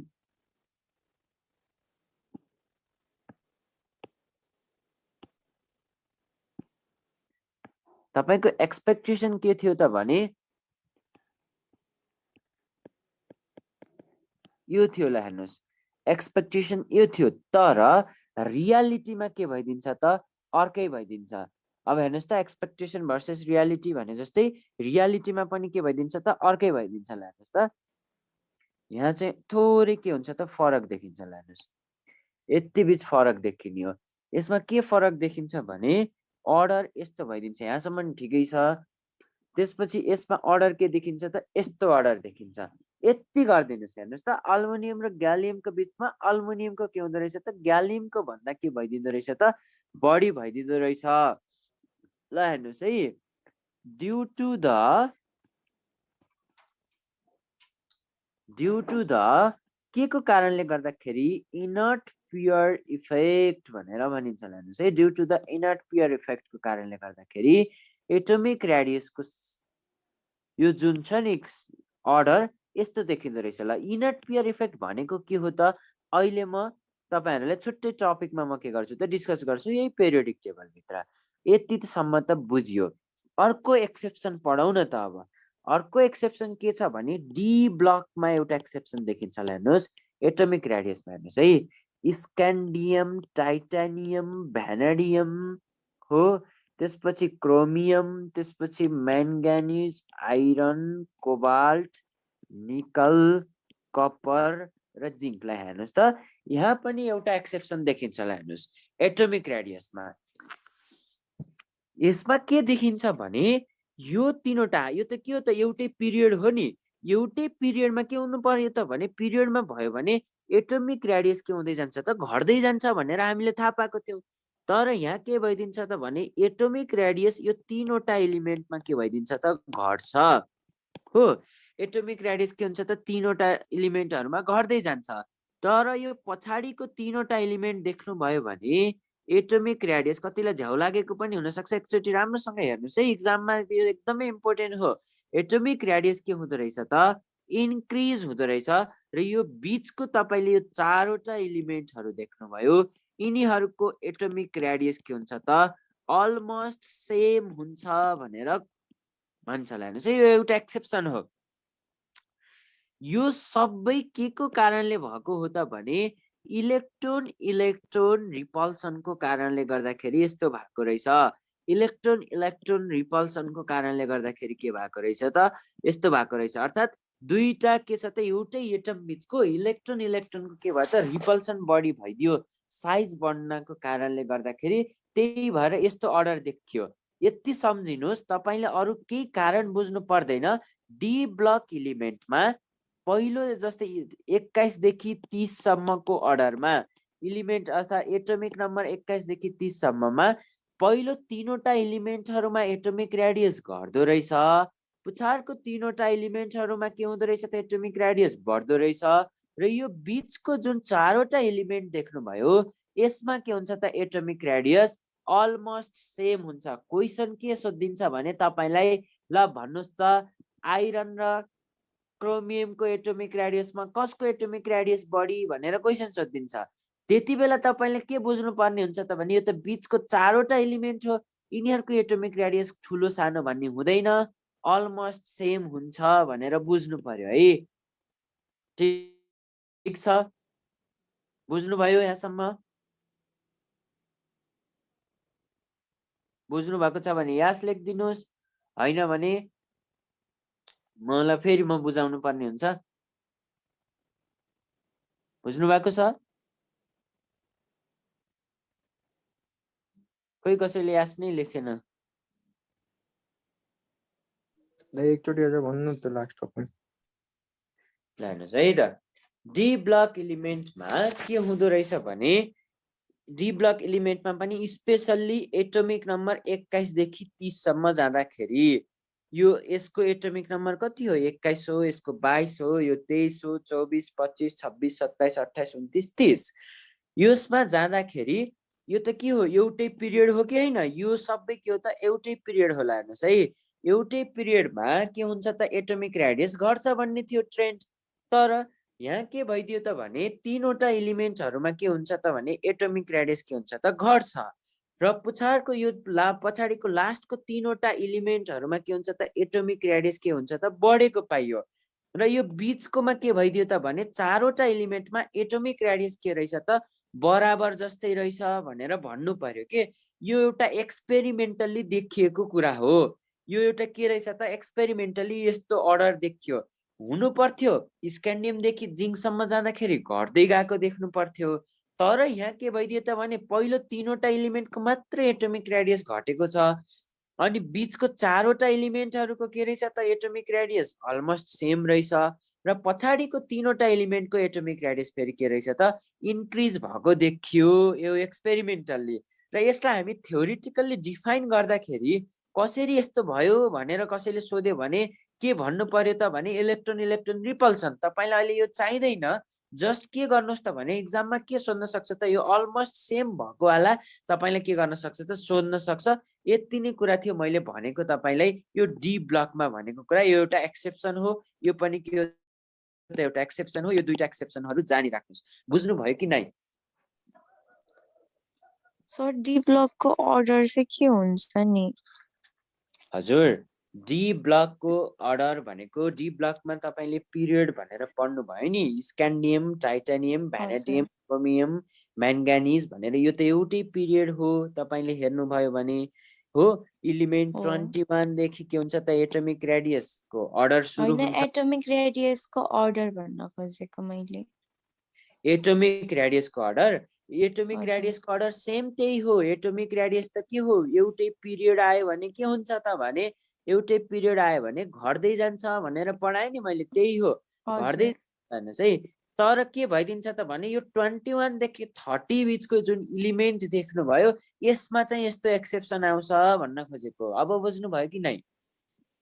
होइन मैले भन्न खोजेको यो स्क्यान्डियमदेखि जिङसम्मको त्यो एटमिक रेडियसको अर्डर चाहिँ के हुन्छ भन्न खोजेको मैले। त्यो भन्नेवालै छु ल हेर्नुहोस् है त, ल हेर्नुहोस् त्यो कुरा भन्नेवाला नै छु मलाई हेर्नुहोस्। अब हेर्नुहोस् यसमा अर्डर के भइदिन्छ त भने ल हेर्नुहोस् त यसमा सबैभन्दा बढी अर्डर कसको देखिन्छ त? अब तपाईँ आफै पनि भन्न सक्नुहुन्छ। ल हेर्नुहोस् त सबैभन्दा बढी कसको हुने भयो? जिङको हो। सबैभन्दा बढी कसको अर्डर हुने भयो त? जिङको। त्यसपछि के हुने भयो त? कपरको हो। त्यसपछि के हुने भयो त? निकलको हुने भयो हो। जिङ कपर के हुने भयो त? निकल हुने भयो। त्यसपछि हेर्नुहोस् त फिकोनी हो। ल हेर्नुहोस् त फिकोनी र क्रोमियमको के हुने भयो त? यिनीहरूको अलमोस्ट सेम हुने भयो। एकैछिन है, म यहाँ अझ सफा तरिकाले लेख्थेँ। हेर्नुहोस् है, यहाँ माथि लेखिदिन्छु। सबैभन्दा बढी जिङको, त्यसपछि कपरको, त्यसपछि निकलको, त्यसपछि के आउँछ त भने फिकोनी हो। सरी एकैछिन, यो पनि हैन, कोबाल्ट, त्यसपछि म्याङ्गानिज, त्यसपछि के छ त भने क्रोमियम। यिनीहरूको एटोमिक रेडियस के हुने रहेछ त? अलमोस्ट सेम हुने रहेछ। त्यसपछि ल हेर्नुहोस् त अर्को कुरा के छ त भने हामीले के पढ्छौँ? यो भ्यानेडियम, त्यसपछि के रहेछ त? टाइटेनियम, त्यसपछि के रहेछ त? स्क्यान्डियम। यो अर्डरमा हुन्छ। बुझ्नु पर्यो। बुझ्नु भयो कि नै? अब बुझ्यो सर। यही नै हो है जान्नुपर्ने कुरा। ठिक छ, यति नै जान्नुहोस्। अब तपाईँलाई म सुरु गर्छु अर्को कुरा। एटोमिक रेडियसमा यति बुझ्नुपर्ने कुरा यही नै थियो। म अब तपाईँहरूलाई आयोनिक रेडियस भन्ने पढाउँछु। हेर्नुहोस् त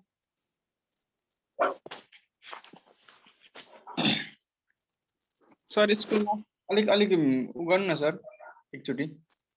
हजुर अलिक ब्याक गर्नु न सर एकचोटि। ब्याक गर्नु? हजुर सर। यो अर्डरमा अलिक कन्फ्युज भयो क्या सर, लास्टको तीनटामा। तीनवटा अर्डरमा कन्फ्युज हुनुभयो? सर लास्टको तीनटा जुन छ नि, स्क्यान्डियम, टिटेनियम, भेनाडियम, यसमा त घट्नु पर्ने होइन सर? हजुर फर्स्टको तीनटा तीनवटा घट्यो हो। हेर्नुहोस् त फर्स्टको तीनवटा घटेको छ, बीचको के छ त? अलमोस्ट सेम छ चारवटा। र यसमा के भइदियो त? यो के भइदियो त? बढ्यो, तीनवटा बढ्यो। पिरियडमा तपाईँले हामीले पढे अनुसार के हुनु पर्थ्यो? सबै यहाँबाट यहाँसम्म पुग्दाखेरि के हुनु पर्थ्यो? घट्नु पर्थ्यो नि त। तर यसमा के भइदियो त? घटेन। किन घटेन भने यसमा सुरुमा तीनवटामा मात्रै घट्यो, बीचमा गइदिएर के भइदियो त? यो अलमोस्ट सेम देखियो। र यतापट्टि गइसकेपछि के भइदिएको छ त? एटोमिक रेडियस बढेको देखिएको छ। हेर्नुहोस् त यो सोच्दै नसोचेको कुरा यहाँ यस्तो भएको छ। र यो कुरा के को कारणले भएको हो भनेर कसैले तपाईँलाई सोध्यो भने इलेक्ट्रोन इलेक्ट्रोन रिपल्सनको कारणले भएको हो भनेर भन्नुहोस् है भनेर मैले भने। र एक्सपेक्टेड अर्डर हुनु पर्थ्यो के हुनु पर्थ्यो त? स्क्यान्डियमको सबैभन्दा बढी, त्यसपछिको टाइटेनियम, त्यसपछिको के हुनु पर्थ्यो त? भ्यानेडियमको हुनु पर्थ्यो हो। भ्यानेडियमको हुनु पर्थ्यो। तर के भइदियो त भने जस्तै हेर्नुहोस् यहाँ के छ त भने जस्तै एकैछिन हेर्नुहोस् न, म तपाईँलाई फेरि देखाउँछु। ल हेर्नुहोस् है, यसमा सबैभन्दा बढी के हुनु पर्थ्यो त भने एकैछिन हेर्नुहोस्, सबैभन्दा बढी हुनु पर्यो केसको त? जिङको हुनु पर्यो हो। जिङको हुनु पर्यो। त्यसपछि कसको हुनु पर्यो त? कपरको हुनु पर्यो। त्यसपछि कसको हुनु पर्यो त? निकलको हुनु पर्यो। यहाँसम्म ठिक छ। त्यसपछि अर्को कसको हुनु पर्यो त भने फीको, अनि त्यसपछि एमएन र सिआरको के हुनु पर्यो त? अलमोस्ट के हुनु पर्यो त? सेम हुनु पर्यो। अब हेर्नुहोस् त कसको बढी हुन्छ? अब कसको बढी हुन्छ? स्क्यान्डियमको बढी भयो कि भएन? घट्दै गएको। त्यसपछि कसको हुनु पर्यो? टाइटेनियमको हुनु पर्यो कि परेन? त्यसपछिको भ्यानेडियमको हुनु पर्यो। बुझ्नुभयो कि नै? हजुर सर। यो क्या सर अघि चाहिँ तपाईँले भेनाडियम लेख्नु भएको थियो त्यही ए होला होला। त्यसो भए सरी है, मिस्टेक हुन सक्छ है, त्यो आफैले कहिले काहीँ उल्टो भएको थियो। ए ठिक छ भन्नुपर्छ नि। मैले अब यहाँ लेख्दै गर्दाखेरि यो अगाडि लेखेको थिएँ। ठिक छ कहिले काहीँ गल्ती हुनसक्छ मबाट पनि।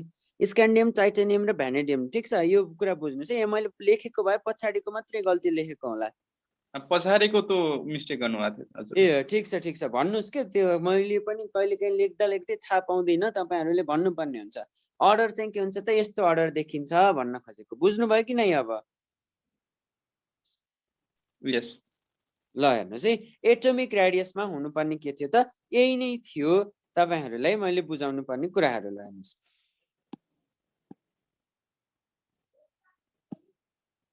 अब हामी पढ्छौँ आयोनिक रेडियस।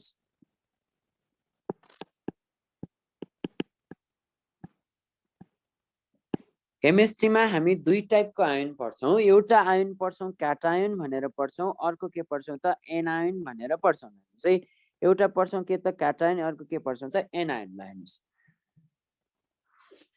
तपाईलाई के दिएको हुन्छ त भने जस्तै हेर्नुहोस्, यदि कुनै एउटा मेटल रहेछ, मेटलमा के गर्यो त भने मेटलले एउटा इलेक्ट्रोन लुज गर्यो भने यसले बनाउँछ, यसलाई हामी भन्छौँ क्याटायन हो।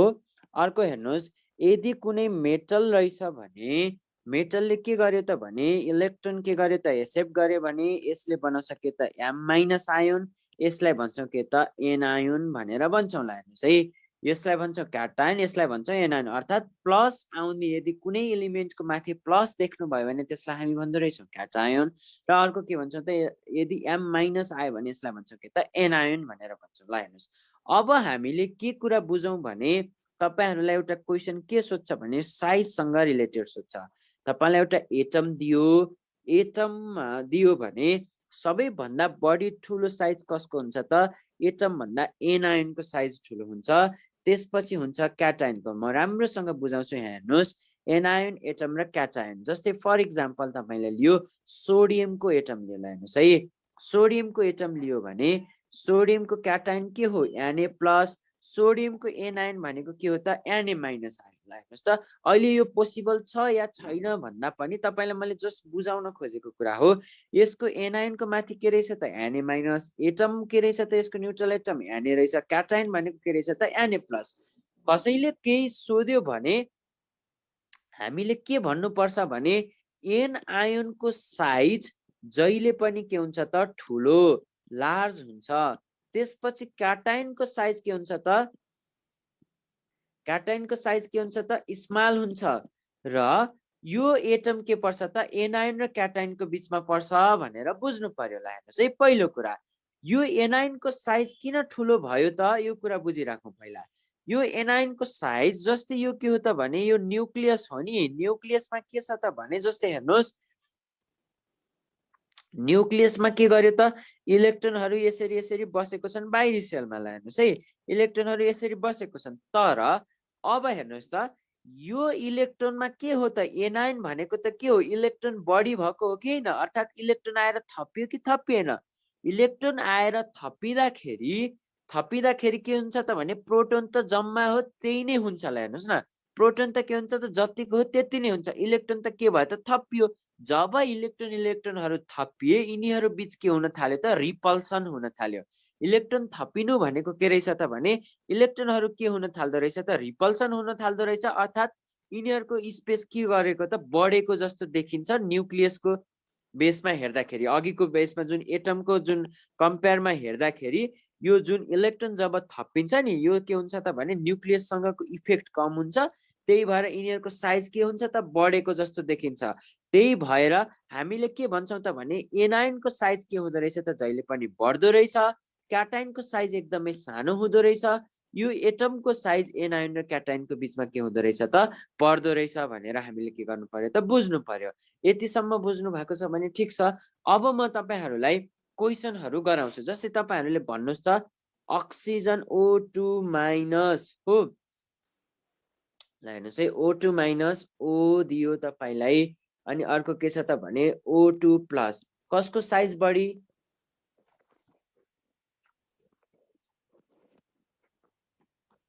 कसको साइज बढी O2- हो O2- को।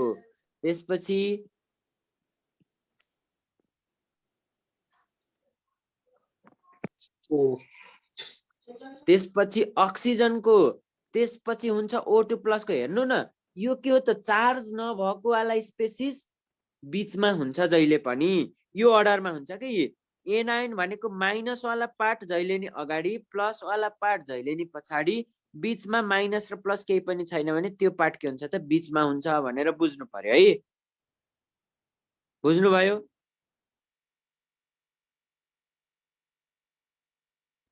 बुझ्नु भएको छ कि नै बुझेछ सर ल हेर्नुस् है त अब म तपाईहरुलाई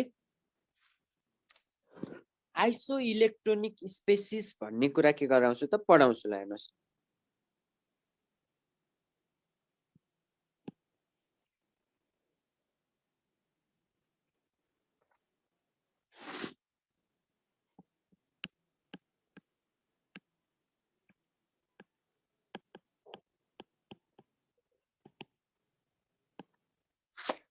आइसो इलेक्ट्रोनिक स्पेसिस यो भनेको के होला त यो कुरा बुझौं पहिला ल हेर्नुस् है आइसो इलेक्ट्रोनिक स्पेसिस जस्तै फर एक्जाम्पल आइसो भनेको के हो त भने सेम हो इलेक्ट्रोन भनेको के रहेछ त भने सेम नम्बर अफ इलेक्ट्रोन भएको स्पेसिस कहीं कतै देखिन्छ भने त्यस्तो स्पेसिसलाई भन्छौं के त भने आइसो इलेक्ट्रोनिक स्पेसिस एक्जाममा क्वेशन यसैबाट सोध्छ तपाईहरुलाई धेरै जसो सोध्यो भने एटोमिक रेडियसमा हेर्नुस् है यो आइसो इलेक्ट्रोनिक स्पेसिस हामी के अन्तर्गत पर्दै छौं आयोनिक रेडियस अन्तर्गत पर्दै छौं आयोनिक रेडियस भनेको के रहेछ त भने आयोनको रेडियसलाई नै हामी के भन्छौं त आयोनिक रेडियस भन्छौं ल हेर्नुस् है यो मेटालिक रेडियस पार्ट अन्तर्गतको हामी के पढेको त आयोनिक रेडियस जसमा हेर्नुस् आइसो इलेक्ट्रोनिक स्पेसिस भनेको के रहेछ त सेम नम्बर अफ इलेक्ट्रोन भएकोलाई हामी के भन्दो रहेछौं आइसो इलेक्ट्रोनिक स्पेसिस अब अर्को कुरा मेन कुरा के बुझ्नु पर्यो त भने यसको लागि हामी जब साइज पत्ता लगाउँछौं नि जब हामी के गर्छौं त साइज पत्ता लगाउँछौं भने यसको लागि हामी के गर्छौं त inversely proportional to the atomic number भनेर लेख्दिनुस् एउटा रिलेसन आइसो इलेक्ट्रोनिक स्पेसिसको लागि साइज जब हामी खोज्छौं साइज हामी के गर्छौं त कम्पेयर गर्छौं त्यति बेला के गर्नुस् त inversely proportional to the atomic number भनेर लेख्दिनुस् for example isoelectronic species भनेको जस्तै हेर्नुस् Na+ हो Na+ Mg2+ भनेर दियो ल हेर्नुस् है Mg2++ भनेर दियो अर्को दियो तपाईलाई सपोज के दियो त F- भनेर दियो ल हेर्नुस् यसमा टोटल नम्बर अफ इलेक्ट्रोन कति छ भनेर क्वेशन आउँछ टोटल नम्बर अफ इलेक्ट्रोन कति त भनेर क्वेशन आउँछ जस्तै हेर्नुस् त Na भनेको टोटल Na मा कतिवटा इलेक्ट्रोन हुन्छन् 11 वटा यो प्लस भनेको के हो -1 एउटा इलेक्ट्रोन कम भएको भनेको के हैन 10 वटा इलेक्ट्रोन हुँदो रहेछ यसमा Mg2+ मा म्याग्नेसियमको एटोमिक नम्बर 12 हुन्छ 12 मा 2 वटा इलेक्ट्रोन के गरेको छौं त घटाएको छौं 12 मा 2 वटा इलेक्ट्रोन घटाउँदाखेरि के कतिवटा हुन्छ त 10 वटा हुन्छ फ्लोरिनमा हेर्नुस् त F- भनेको के फ्लोरिनमा टोटल 9 वटा इलेक्ट्रोन हुन्छ एउटा इलेक्ट्रोन बढी भयो भन्नुको मिनिङ के त 10 वटा इलेक्ट्रोन तीनवटैमा 10 वटा इलेक्ट्रोन हो यस्तो स्पेसिसलाई भन्छौं हामी आइसो इलेक्ट्रोनिक स्पेसिस बुझ्नु भएको छ मेरो कुरा यो सबै के रहेछ त भने आइसो इलेक्ट्रोनिक स्पेसिस ल अब तिमी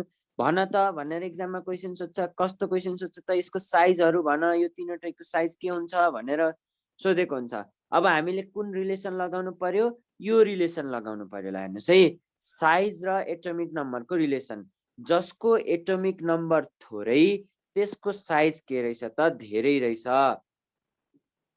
जसको एटोमिक नम्बर थोरै त्यसको साइज के रहेछ त धेरै रहेछ ल हेर्नुस् त एटोमिक नम्बर कसको कम छ त फ्लोरिनको कम छ त्यही भएर यसको साइज के भयो त बढी भयो F- ल हेर्नुस् त्यसपछि एटोमिक नम्बर कसको कम छ सोडियमको एटोमिक नम्बर कम छ नि Na+ ल हेर्नुस् त्यसपछि कसको एटोमिक नम्बर बढी छ Mg2+ यो साइज यस्तो हुँदो रहेछ बुझ्नु भएको छ कि नै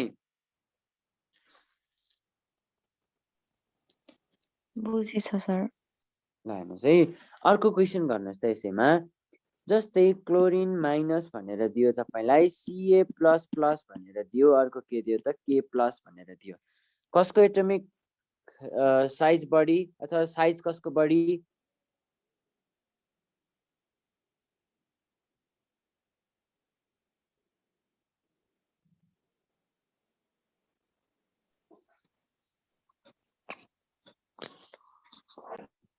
भन्नुस् त क्लोरिन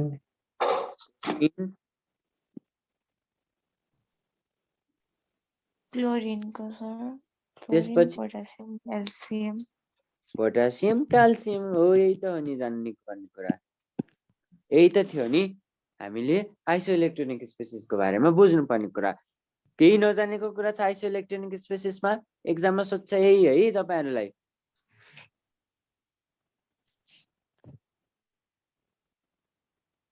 ठीक छ बुझ्नु भएको छ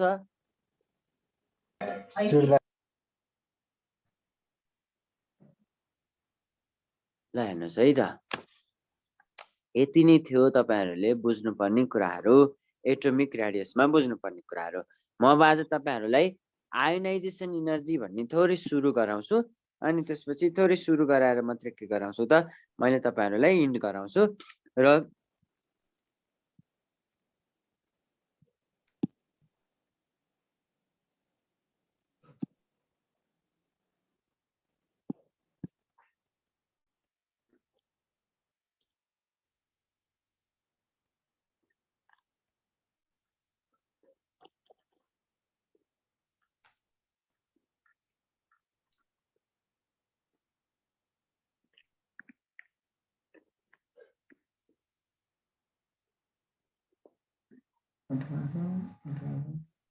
ल हेर्नुस् है त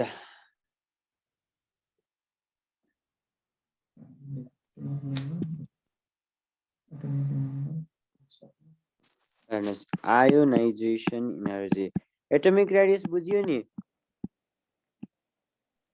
बुझियो छ नबुझे सोध्न सक्नुहुन्छ है आयोनाइजेसन एनर्जी भनेको के हो भन्ने कुरा आउँछ ल हेर्नुस् यो के हो त एटम हो यो के हो त एटम हो ल हेर्नुस् एटमको यो के हो त न्यूक्लियस हो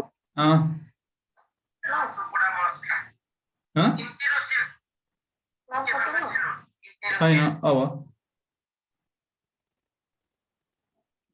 ल हेर्नुस् है यो एटम र यसको न्यूक्लियस रहेछ ल हेर्नुस् त बाहिरपट्टि के छ त इलेक्ट्रोन बाहिरपट्टि के छ त इलेक्ट्रोनहरु छन् ल हेर्नुस् पहिलो कुरो ल हेर्नुस् एटमको साइज के हुन्छ त भने एटमको साइज हुन्छ के त 1 एङ्स्ट्रम भनेर पढ्नु भएको थियो होला ल हेर्नुस् है एटमको साइज के हुन्छ त 1 एङ्स्ट्रम भनेर हुन्छ ल हेर्नुस् यो बीच के हुन्छ त इलेक्ट्रोन र न्यूक्लियस बीच के फोर्स हुन्छ त कोलम फोर्स भन्ने हुन्छ अथवा इलेक्ट्रोस्टैटिक फोर्स भनेर हुन्छ ल हेर्नुस् कोलम फोर्सले के गरेको हुँदो रहेछ त इलेक्ट्रोन र प्रोटोनहरु के गरेको रहेछ त अट्याच भएको हुँदो रहेछ अथवा इलेक्ट्रोस्टैटिक फोर्स भनेर भन्न सक्नुहुन्छ अब हेर्नुस् यो एटमबाट यो एटमको के छ बाहिरी सेल ल हेर्नुस् त यो बाहिरी सेललाई हामी भन्छौं भ्यालेन्स सेल यो भ्यालेन्स सेल्सबाट इलेक्ट्रोन के गर्नु पर्यो त निकाल्नु पर्यो हो इलेक्ट्रोन निकाल्नु पर्यो ल हेर्नुस् है यो भ्यालेन्स सेलबाट इलेक्ट्रोन निकाल्नु पर्यो र यो इलेक्ट्रोन निकाल्दाखेरि र निकालेर कहाँ पुर्याउनु पर्यो त भने इन्फिनिटी भन्ने ठाउँमा पुर्याउनु पर्यो कहाँ पुर्याउनु पर्यो त इन्फिनिटी एटमको लागि इन्फिनिटी भनेको कति हो त भने -10⁻⁻2 cm सम्म के हुन्छ त यसको इन्फिनिटी हुन्छ अथवा 10⁻³ पनि लेखिरहेको हुन्छ ल हेर्नुस् त यो इलेक्ट्रोनलाई के गर्नु पर्यो त यो सेलबाट निकालेर के गर्नु पर्यो त इन्फिनिटी लेभलसम्म पुर्याउनु पर्यो यो निकाल्दाखेरि के चाहिन्छ त भने एनर्जी चाहिन्छ ल हेर्नुस् है एनर्जी चाहिन्छ जस्तै तपाईले के छ त भने घरबाट निकाल्न कसैले निकाल्न खोज्यो भने के चाहिन्छ त भन्दाखेरि केही न केही त रिजन हुन्छ नि हो त्यसै जस्तो पुलिसकोमा जाँदाखेरि के हुन्छ त केही न केही रिजन हुन्छ त्यस्तै जस्तो तपाईले के भन्न सक्नुहुन्छ भने यो इलेक्ट्रोनलाई निकाल्दाखेरि के चाहिन्छ त सर्टेन अमाउन्ट अफ के चाहिन्छ त एनर्जी चाहिन्छ हो त्यही एनर्जीलाई नै हामी के भन्छौं त आयोनाइजेसन एनर्जी भनेर भन्छौं ल हेर्नुस् है कुनै पनि एटमको बाहिरी सेलको इलेक्ट्रोनलाई अथवा भ्यालेन्स सेलको इलेक्ट्रोनलाई निकालेर बाहिर इन्फिनिटी लेभलसम्म पुर्याउनको लागि के चाहिन्छ त एनर्जी चाहिन्छ भने त्यो एनर्जीलाई भन्छौं हामी के त आयोनाइजेसन एनर्जी फेरि एकपटक भ्यालेन्स सेलको इलेक्ट्रोनलाई निकालेर इन्फिनिटी लेभलसम्म पुर्याउनको लागि जुन इनर्जी चाहिन्छ त्यो इनर्जीलाई भन्छौँ हामी के त आयोनाइजेसन इनर्जी। ल हेर्नुहोस्, आयोनाइजेसन इनर्जीको बारेमा बुझ्नुभन्दा अगाडि यो एटम कस्तो हुनुपर्छ त भने आइसोलेटेड एटम हुनुपर्छ अथवा एउटा मात्रै एटम हुनुपर्छ हो। अर्को के हुनुपर्छ त भने ग्यासेस एटम हुनुपर्छ, ग्यासेस आइसोलेटेड ग्यासेस। अर्को के हुनुपर्छ त न्युट्रल एटम हुनुपर्छ हो। आइसोलेटेड ग्यासेस एटम र के हुनु पर्यो त न्युट्रल एटम हुनु पर्यो। यति कुरा बुझ्नुस्। आजको लागि म तपाईहरुलाई यहाँसम्म मात्रै पढाउँछु, बाँकी कुराहरू के गराउँछु त भोलि कन्टिन्यू गराउँछु। पेरियोडिक टेबल चाहिँ हामी डिटेलमा पढ्छौँ, बाँकी कुराहरू चाहिँ चाहिने कुराहरू हामी के गर्छौँ त पढ्छौँ। हस्, थ्यांक यू सबैजनालाई।